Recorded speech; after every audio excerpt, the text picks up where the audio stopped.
ఒక మహిళగా నన్ను చాలా అసహ్యంగా ఈ విధంగా పోస్ట్ పెట్టి సోషల్ మీడియాలో చాలా దురదృష్టకరమైన చాలా ఇబ్బందికరమైన పోస్ట్ పెట్టి ఈ ఫోటోను పెట్టి వీళ్ళకు షాదీ ముబారక్ ఎవరిచ్చారు అని చెప్పి ఒక అక్రమమైన మాటగా దాన్ని చిత్రీకరించి చాలా అవమానపరచడం నాకు చాలా బాధను కలిగిస్తా ఉంది. నిన్నటి నుంచి కూడా నేను అన్నం తినలేదు, నిద్రపోలేదు.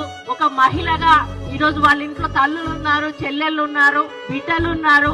టిఆర్ఎస్ వాళ్ళందరూ కూడా ఈ రోజు కొంత గ్యాంగ్ ను ఏర్పాటు చేసుకొని ఈ రోజు వాళ్ళ అధికారం పోయిన పిచ్చిలో ఏం చేస్తున్నారో అర్థం కాకుండా ఈ రోజు ఒక దండ ఒక అన్న సమస్యలు చెప్పి ఒక చెల్లికి రాఖీ అన్నకి రాఖీ కడుతుంది చెల్లె. అదే పద్ధతిలో ఒక అన్న అది పూలదండ కూడా కాదు, పూలదండ వేసుకుంటే తప్పు. నేను ఎక్కడ కూడా పూలదండలు వేసుకోను. శాలువాలు కప్పితే తప్పు కాదు, నూలు దండ వేస్తే అసలు కూడా తప్పు కాదు. దాన్ని ఈ విధంగా చిత్రీకరించి మానసికంగా నిన్నటి నుంచి నేను ఆవేదనతో